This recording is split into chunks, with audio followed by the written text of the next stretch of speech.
大家好，歡迎收睇恩師教你揀佛牌。咁上一集咧就講咗個囡囡嘅個案啦。咁今集咧就輪到個媽咪嘅真實個案啦。咁喺睇片之前咧，請你哋訂閱啦、分享啦同埋俾 like 嘅。咁我哋去片。咁我哋開始啦。戊申咧就常獨餓。你嘅感情世界入邊咧，你係丙午日出世，你想控制你老公。你老公又想控制你，大家都想控制住大家。思想上面咧有一種掣肘。第二樣嘢，你好奇怪嘅，你識咗個老公幾多年都好啦，好難話會同埋同一張床瞓嘅。一個就瞓房，可能一個瞓廳，一個瞓廳就一個瞓房咁嘅。就算起埋同一間屋嗰度住啦，或者聚少離多啊，或者係有間夫妻房同一張床嘅，梗係會有一個走咗出廳瞓嘅，唔會話同埋同一張床瞓嘅。你就好奇怪啊！戊申就常獨餓，明唔明？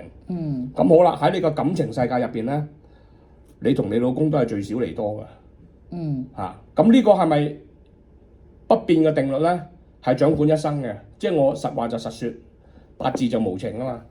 咁點樣叫聚少離多咧？譬如你喺香港，佢就可能去咗澳洲啊，去咗意大利工作啊，咁咪唔係食話成日見面咯，聚少離多咯。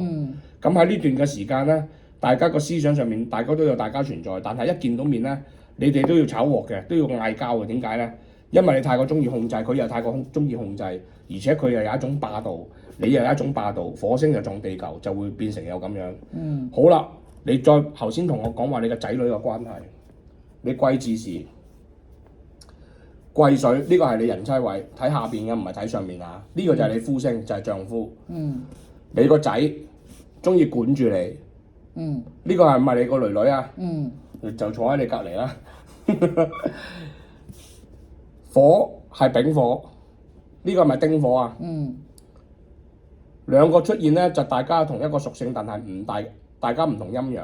佢又中意控制你，想你聽佢話；你又中意控制佢，想佢聽你話。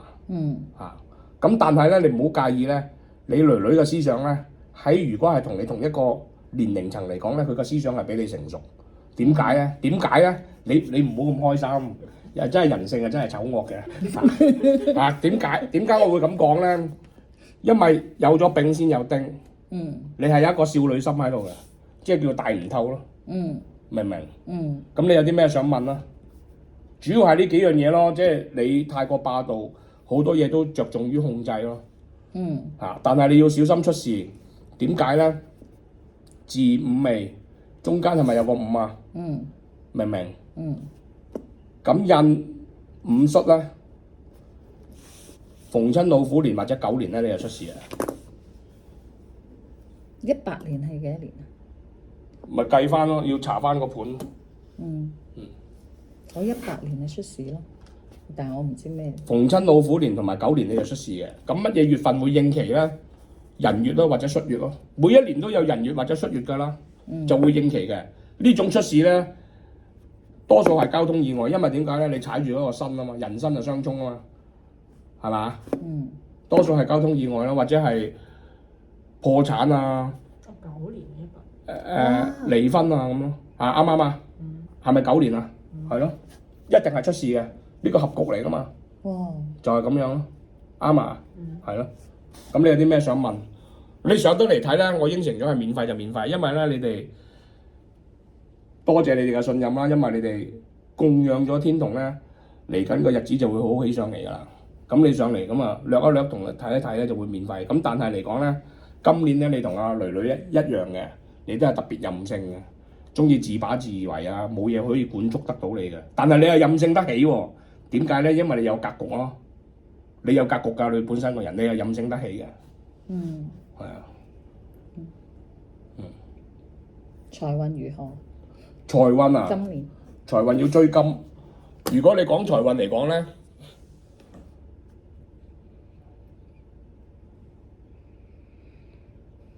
，7月、8月、9月咯，呢3個月嘅財運就會起飛。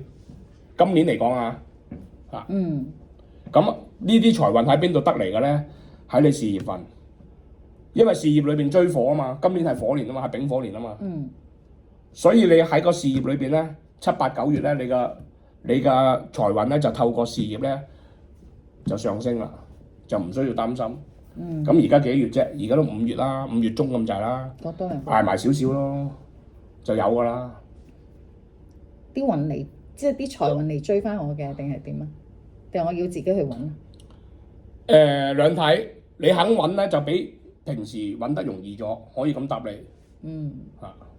咁我講真樣嘢，我話俾你聽，你話行好好運，唔通你坐喺屋企電話都唔聽，出街你都唔出嘅？要揾人去到服侍你，餵埋碗飯俾你食嘅嚇，逐羹逐羹餵你嘅，你又會發達咩？日日對住4埲牆都冇用㗎，咁你都要，你就算知道自己中6合彩頭獎，你都要走落街買嘅，大佬。有冇係咯？有冇偏財？啱啱先？有冇偏財運咧？冇，我肯定答你冇。你由細到大都唔會有偏財運嘅八字唔會係咁。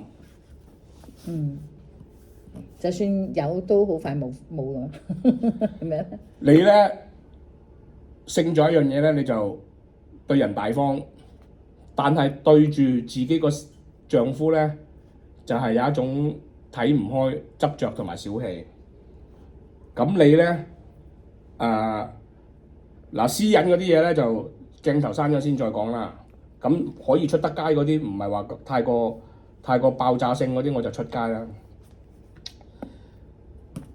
你可以接受到一啲做犯法嘅嘢嘅，即係譬如有啲犯法嘅事要你去做，唔過到你自己嗰條底線咧，有利益收受咧，你會走去做咗出來。你同佢有兩種唔同嘅人，咁點解佢會今世做你個女咧？前一世帶落嚟嘅咯，前一世帶落嚟。點解佢今世做你媽咪咧？前一世帶落嚟嘅咯。就咁咯。你會係咁咯，咁你咧亦係會過往受過傷害嘅。呢啲傷害喺邊度嚟咧？喺你老公個原生家庭嗰度嚟嘅。你老公個原生家庭嗰啲人係會俾到傷害你嘅，係一種心靈嘅傷害咯。係一個飛印啊，叫做，唔係洋人係飛印。咁你有咩想問啊？你個仔咧？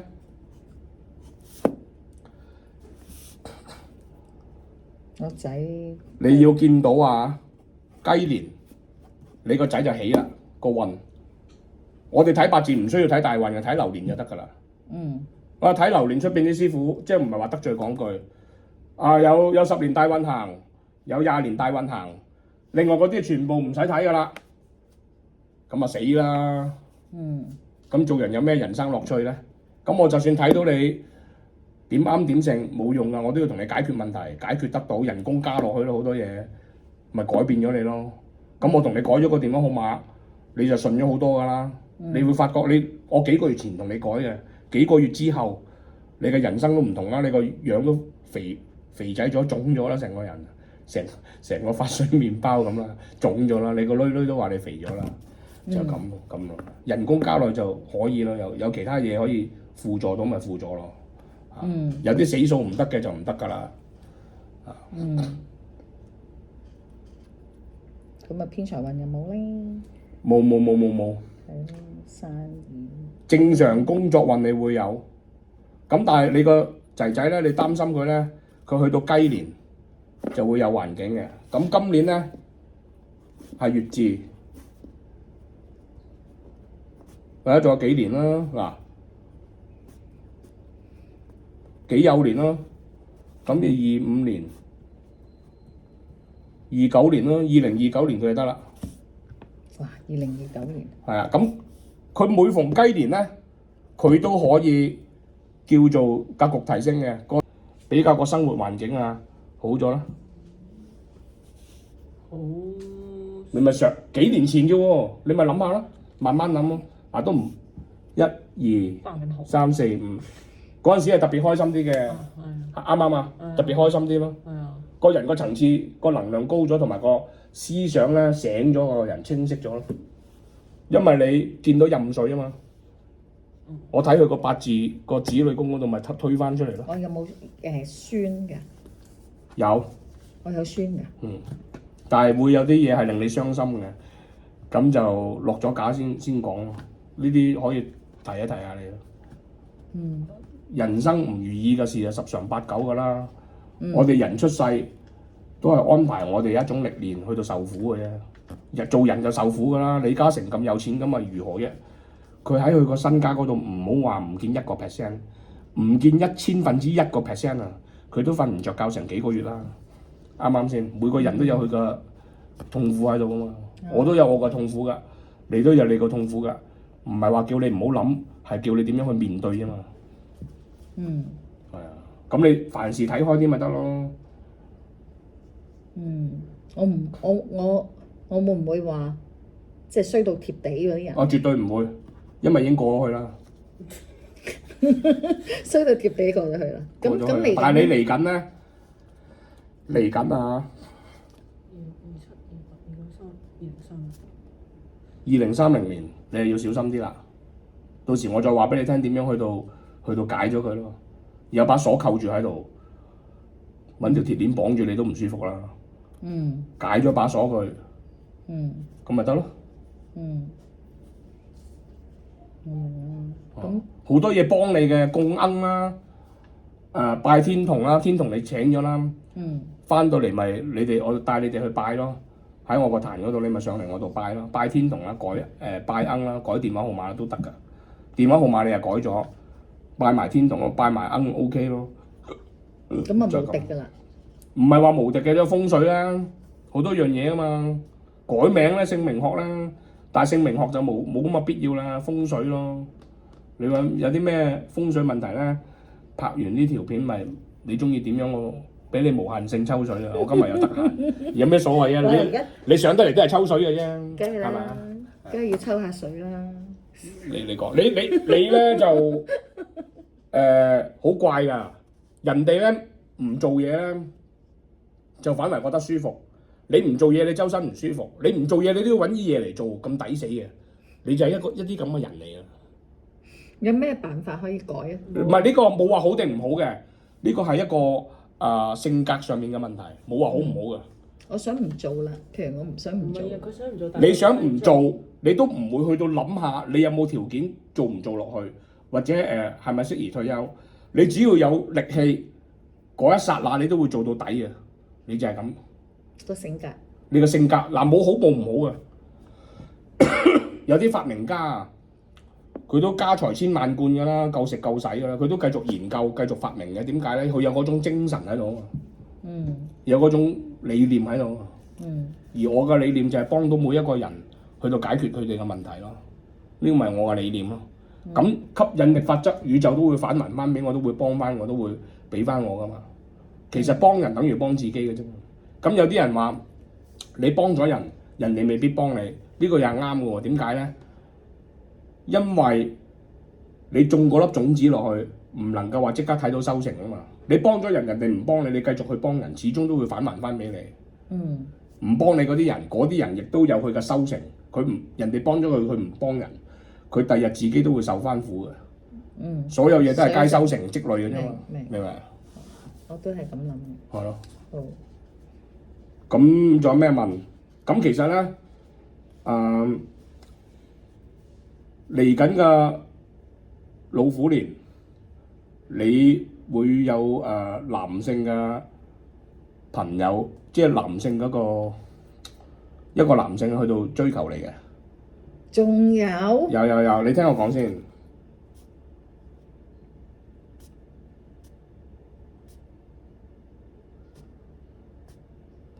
辛亥年31年有個男性追求你，咁我推翻前啦。31年我幾多歲？總言之，你唔好幾多歲啦，你60歲、70歲有權揾個伴嘅大佬，啱啱先？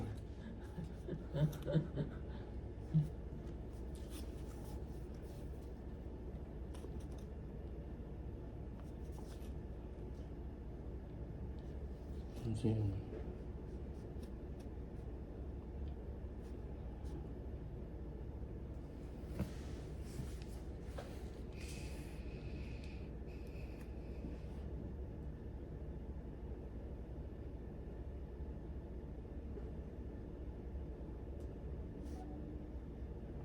21年咯，21年咧都有有桃花運咯，有個男人追求你咯，21年。